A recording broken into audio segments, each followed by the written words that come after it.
Welcome back to BCN news. Kakinada rural నియోజకవర్గం కరప గ్రామంలో వేంచేసి ఉన్న శ్రీ కాశీ వారాహిమాత అమ్మవారికి చుట్టుపక్కల గ్రామాల నుండి సుమారు 2000 మంది మహిళా భక్తులు, గ్రామస్తులు శార సమర్పించారు. మేళ తాళాలతో ఊరేగింపు నిర్వహించి పలు రకాల స్వీట్స్, పళ్లతో అమ్మవారికి నైవేద్యం, చీరలు పెట్టి మొక్కులు తీర్చుకున్నారు. ఆలయ వ్యవస్థాపకులు, జనసేన సీనియర్ నాయకులు చిక్కాల దొరబాబు ఆధ్వర్యంలో భక్తులకు ప్రత్యేక ఏర్పాట్లు చేశారు. ఇవాళ ప్రత్యేకంగా అమ్మవారికి సెవట్లు పెడుతున్నాయి. చూడండి, మనకైతే ఎలాగ సెవట్లు పెడుతున్నాయో అమ్మవారికి కూడా సెవట్లు పెడుతున్నాయి. అంటే ప్రాణప్రతిష్ఠ అనేది చేస్తాలో ఎలాగో నిదర్శనం అదొకటి. ఈ ఏళ్ళకి 32 రోజులు, ఈ ఏళ్ళ 5 ఊరు నుంచి సారథిచ్చారు. అలాగే ప్రతి ఊరు నుంచి సారథత్వం అనేది అమ్మవారికి అద్భుతం అండి. కానీ ఏ ఊరు నుంచి పెట్టుకుంటారు, సారి పెట్టుకుంటారు, కొత్త కాదు. కానీ అటువంటిది అద్భుతం అంటే ప్రతి ఊరు నుంచి సారథిస్తారు. ఎందుకంటే కాశీ నుంచి వచ్చి మనకి ఆడపడుచు కాబట్టి ఆ ఆడపడుచు ఇక్కడ ఆడపడుచు చీరతున్నారు, సారీలు తెస్తున్నారు, పానకం మళ్ళీ తెచ్చి పెడతారంటే ఆవిడ అంత కొత్త భావం చూడండి. నేనేమంటే అందరూ వచ్చి వారంలో ఓ రోజు దర్శనం చేసుకుని పడుతున్నాము. అలాగే శుక్రవారం నాడు కుంకుమ పూజలు ఉన్నాయి. కుంకుమ పూజలు అందరూ వచ్చి అందరూ కూడా పోతున్నారు. ఏర్పాట్లు కూడా జరుగుతుంది. జై కాశీ వారాహిమాతకి జై. పశ్చిమ గోదావరి జిల్లా భీమవరం శ్రీకృష్ణ యాదవ సంక్షేమ సంఘం ఆధ్వర్యంలో భీమవరం 1 టౌన్లోని అంకాల ఆర్ట్స్ అకాడమీ భవనం నందు ఇటీవలే అసిస్టెంట్ గవర్నమెంట్ ప్లీడర్ గా నియమితులైన నీలాతి రమేష్ ను సత్కరించారు. ఈ సందర్భంగా సంఘ అధ్యక్షుడు కోండ్రు శ్రీనివాస్ మాట్లాడుతూ నీలాతి రమేష్ కు ఏజీపీ పదవి ఇచ్చినందుకు సహకరించిన భీమవరం తెలుగుదేశం పార్టీ అసెంబ్లీ నియోజకవర్గ convener Thota Seetharamalakshmi, MLA Pulaparthi Ramanjaneyulu, TDP రాష్ట్ర కోశాధికారి మెంటే పార్థసారథులకు కృతజ్ఞతలు తెలియజేశారు. ఈ సందర్భంగా జరిగిన కార్యక్రమంలో గౌరవ అధ్యక్షులు గొలగాని సత్యనారాయణ, యాదవ్ సంఘం జిల్లా అధ్యక్షులు కందుల భానుప్రసాద్లు మాట్లాడుతూ నీలాతి రమేష్ ఈ పదవీ కాలంలో వెనుకబడిన పేద వర్గాల వారికి సహాయ సహకారాలు అందించాలని అన్నారు. ఈ రోజు మా యాదవ్లో రమేష్ గారికి ఈ పదవి ఇచ్చినందుకు మేము చాలా అందరం కూడా ఆశిస్తున్నాం. ఆ యాదవ్ ఇంకా ఎవరికి తీసుకోవాలని పార్టీకి ఒక సూచిస్తున్నాం. మేము కూడా యాదవ్లో కూడా జిల్లాలో చాలా ఎక్కువగా రాష్ట్రంలో అయితే మేము 50 లక్షలు అవుతున్నాం.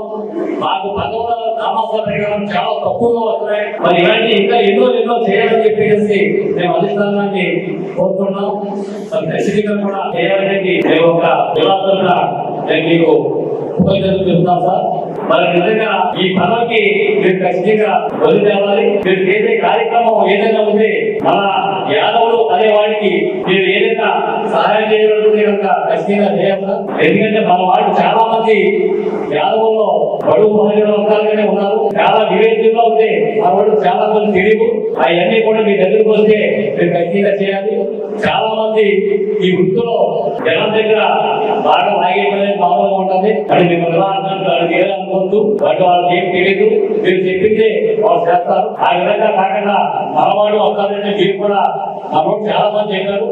మీరు ఎవరైనా మనవాడు వస్తే ఖచ్చితంగా దానికి దగ్గరగా చేసి ఏదైనా కనుక 500 రూపాయలు ఖర్చు అవుతాయి కనుక 50 రూపాయలు 60 రూపాయలు 70 రూపాయలు మీరు చేస్తారని చాలా మంది చెప్పడం జరిగింది. మీరు అలాగే చేయాలి. అలాగే ఇంకా పెద్ద పదవులు మీరు అలంకరించాలి. ఈ పార్టీలో మీరు బాగా కష్టపడ్డారు. అలాగే కష్టపడి ఎప్పుడు కూడా ఏదైనా పార్టీలో కష్టపడితే ఎప్పుడు కూడా పార్టీ గుర్తిస్తుంది. అందులో అయితే రాజీ లేదు, సమస్య లేదు.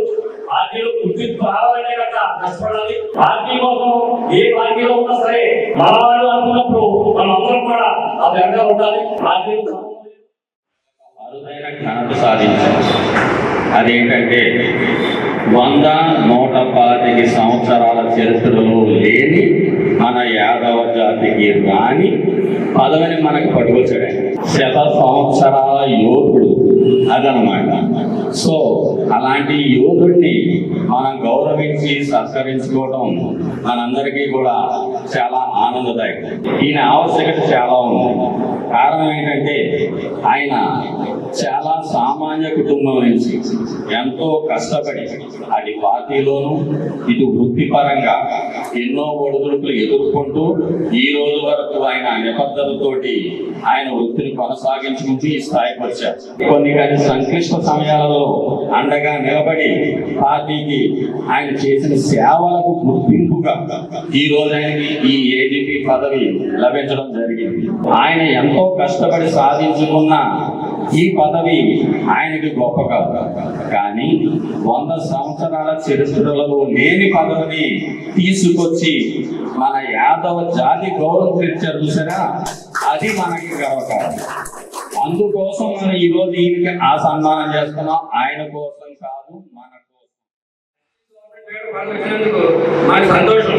కానీ నా కోరిక ఏంటంటే అతనికి పదవి వచ్చినందుకు మండలంలో ఉన్నవాడు అందరికీ ఆర్థికంగా ఎదురు ఉన్నవాడు కాకుండా ఆర్థికంగా ఎవరైతే ఎనబడి ఉన్నారో మన యాదవ సోదరులందరికీ కూడా తన వంతు న్యాయ సలహాలు ఏంటి, న్యాయంగా ఏదైనా కోర్టు వారికి ఏ పని చేస్తే మన యాదవులందరికీ కూడా అది ఉపయోగపడాలని నేను కోరుకున్నాను. అటువంటి ప్రభుత్వం ఎన్ని ప్రభుత్వాలు చేసినా ఇప్పుడు వరకు వచ్చి మన యాదవ సోదరులు ఎవరు కూడా ఈ పదవి నిర్వర్తించాలి. గత 100 సంవత్సరాలుగా అంటే 100 సంవత్సరాలు 116 సంవత్సరాలుగా ఈ అసిస్టెంట్ గవర్నమెంట్ ఏజీపీ పదవిని మన యాదవులు ఎవరు కూడా నిర్వర్తించలేదు. ఆ రోజుని మన యాదవ సోదరులు నెరవేర్చుకునేందుకు అతనికి ధన్యవాదాలు. చాలా సంతోషకరమైన విషయం. కాబట్టి యాదవ సోదరులందరూ ఈ స్ఫూర్తిని తీసుకుని ఇంకా ఎక్కువ ఎదగాలి, మనం ఇంకా సాధించాలి అని అందరూ కూడా ఎదగొచ్చి ఎంతో ఆనందపడాలి.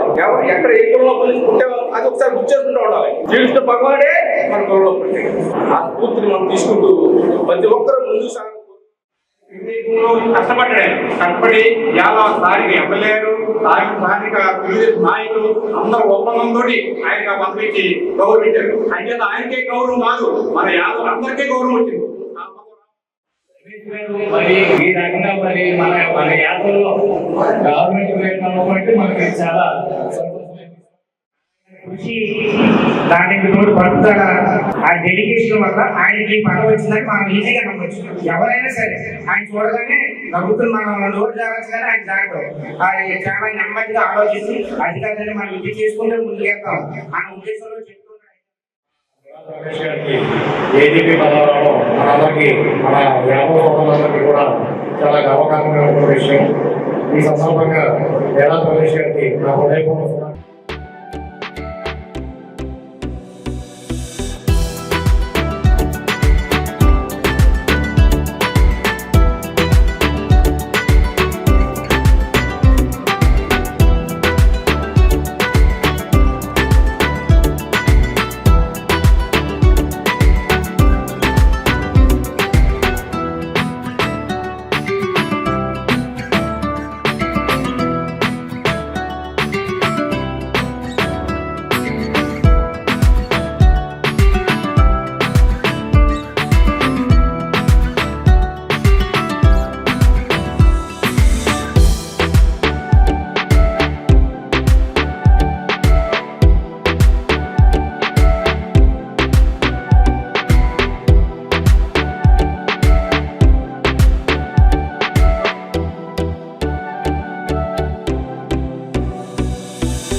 పదవి రావడమే కాదు, ఈ పదవికి నేను ఇప్పుడు ఈ రోజు సన్మానం చూసిన తర్వాత నాకు మరింత బాధ్యతను పెంచింది.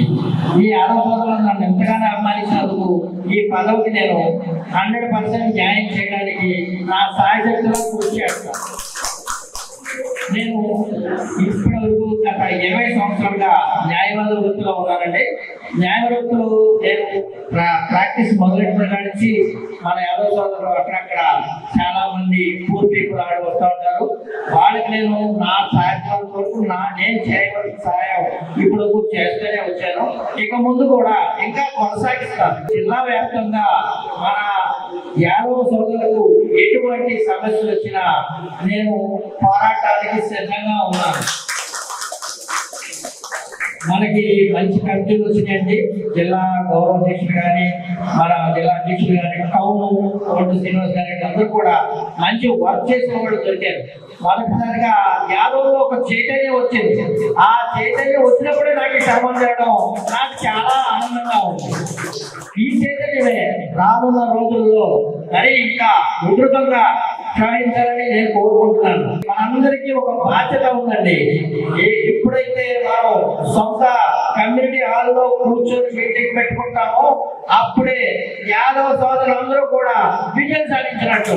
ఈ విజయం ఎందుకంటే రాబోయే కాలంలో మన పోరాటం మరీ తీవ్రతరం చేద్దాం చేసి మనకి కమ్యూనిటీ హాల్ సాధించుకుంటాం. కమ్యూనిటీ హాల్ సాధించుకొని మన మీటింగ్లు అన్ని కార్యక్రమాలు మన హాల్లోనే మనం చేసుకుంటే ఎంతో ఆనందంగా ఉంటుంది. అంతర్జాతీయంగా ధరలు పెరుగుతున్నప్పటికీ సామాన్యులపై భారం మోపవద్దనే ఉద్దేశంతో కేంద్రం ఎక్సైజ్ సుంకాన్ని తగ్గించిందని రాష్ట్రాలు కూడా తమ పరిధిలోని వ్యాట్ను తగ్గించి ప్రజలకు ఉపశమనం కలిగించాలని కేంద్ర మంత్రి కిషన్ రెడ్డి కీలక సూచన చేశారు. విదేశాల నుంచి ఇంధన సరఫరా సకాలంలో జరిగేలా అన్ని చర్యలు తీసుకుంటున్నామని తెలియజేశారు. దేశంలో ఇంధన నిల్వలపై వస్తున్న వదంతులను ఆయన ఖండించారు.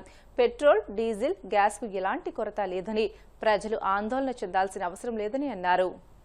ప్రపంచమంతా కూడా అన్ని దేశాలలో అమెరికాతో సహా ఈరోజు పెట్రోల్ ఉత్పత్తుల ధరలు పెరిగాయి. ఒక పెరగనటువంటి దేశం ఏదైతే ఉందంటే అది మన దేశమని సందర్భంగా మనం చేస్తున్నాం. కొన్ని దేశాల్లో 30% పెరిగాయి, కొన్ని దేశాల్లో 20% పెరిగాయి.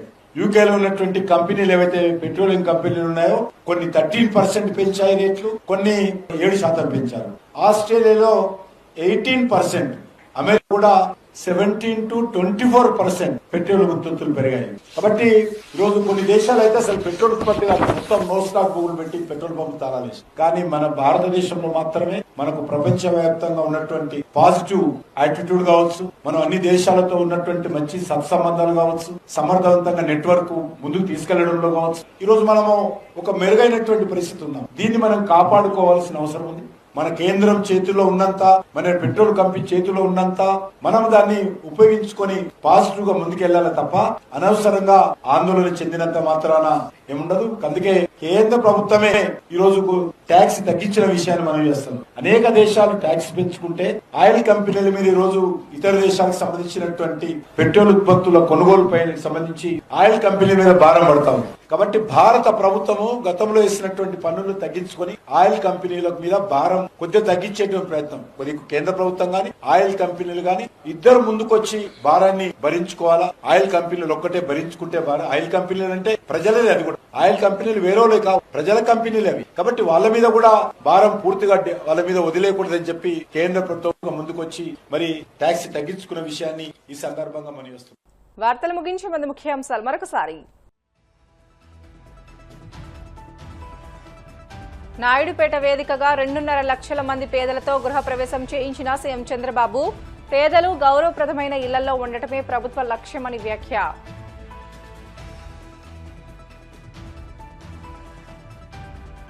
అమరావతి రాజధానికి వైసీపీ వ్యతిరేకం కాదన్న రవీంద్రనాథ్ రెడ్డి, అంజద్ బాషా, రాజధాని పేరుతో జరుగుతున్న వేల కోట్ల అవినీతికి మాత్రమే వ్యతిరేకమని స్పష్టం.